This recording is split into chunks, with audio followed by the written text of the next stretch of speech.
Power star Pawan Kalyan తాజా చిత్రం కాటమరాయుడు. ఈ సినిమా ఇప్పటికే షూటింగ్ పూర్తి చేసుకుని పోస్ట్ ప్రొడక్షన్ జరుపుకుంటోంది. ఇప్పటికే ఈ సినిమా రైట్స్ భారీ రేట్స్ కు అమ్మేశారు పవన్. క్రితం సినిమా సర్దార్ కూడా దాదాపు ఈ రేటుకే అమ్ముడైపోయింది. కానీ అది పెద్ద డిజాస్టర్ గా నమోదైంది.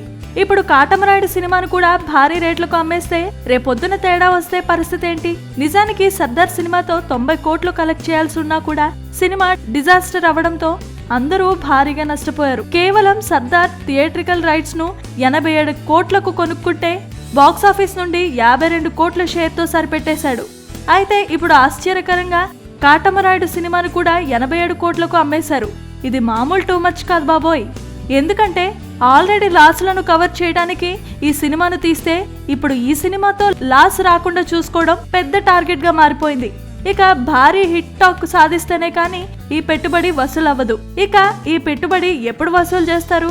మరి గత సినిమాలో పోయింది ఇప్పుడు ఎలా రికవర్ చేసుకుంటారు? కాటమరాయుడికే తెలియాలి. నిజానికి సినిమా అనేది ప్యూర్లీ బిజినెస్ అనే విషయం అందరికీ తెలిసిందే.